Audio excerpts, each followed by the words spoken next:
Got him with heavy.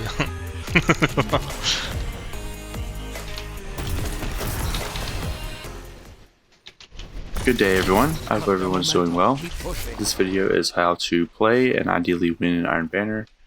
First of all, I want to say having 6-stack and teaming up with people is definitely optimal for sure, but being a lone wolf you can also make a huge difference as long as you know the rules and how to play with your team, obviously. This game type is control with extra steps. There's 3 zones to capture. If you have 0, that means you're being hunted by the enemy and they're getting a lot of points. It's not Gord. If you have 1 zone, your team needs more zones in order to really have a chance of winning. And if you have 2, you have the advantage and your kills are worth double. So if you can keep that the whole game, you'll ideally win. If you push it over to 3 zones, it locks it down, you're on the hunt, and you want to kill your enemies with heavy, super, whatever you have. Just go crazy on them. Master Skywalker, there are too many of them. What are we going to do?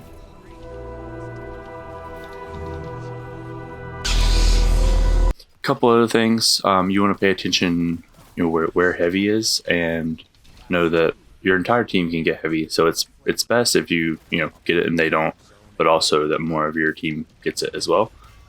The hunt lasts like 20 to 30 seconds, I believe.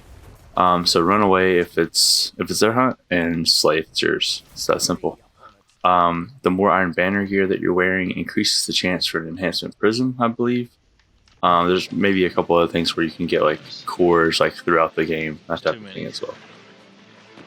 I'm breaking down the rest of this video into 3 separate points. We have team awareness, map awareness, and weapon awareness. Awareness is pretty huge. You want to be aware. So first of all, team awareness. You want to strike a balance of capturing zones of your team, staying with your team, team shotting with your team, and fighting your way back to your team when you're alone. All this will help the entire team overall, the score and everything, but also raise your KDA. As long as you're hitting some shots on people that are dying, that number will go up. You're not part of the turbo team! On to map awareness. Learn the maps by playing them, learn where the traffic is, where the gunfights are, learn where to challenge and when to challenge, and if you want to learn how, when not to challenge, just watch my gameplay and you'll find out pretty quickly. The more exposure to the maps, the more you will know them.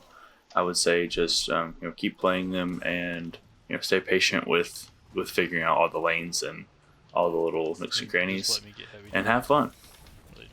F is for fire that burns down the whole town. Use for uranium. Bombs. N is for no survivors. What? Alright, lastly is weapon awareness. So certain weapon choices are better or worse for some maps, and even some players depending on what you're used to.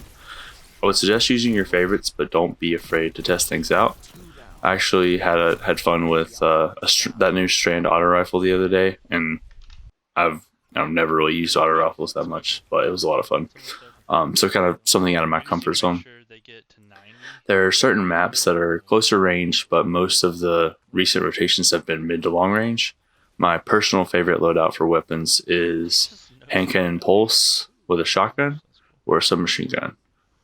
I love sniping, but it's very tough with the current meta of how bad snipers flinch and stuff like that. But anyway, there are so many options. So figure out what's best for you and make sure to hit your shots. Alright, that's all I have for now. GG's, I hope this was helpful in some way, shape, or form. Please comment in the comments what you think. And take care, Guardians. 2 for 1. 3 opponents down. Zone C captured. You captured Zone B.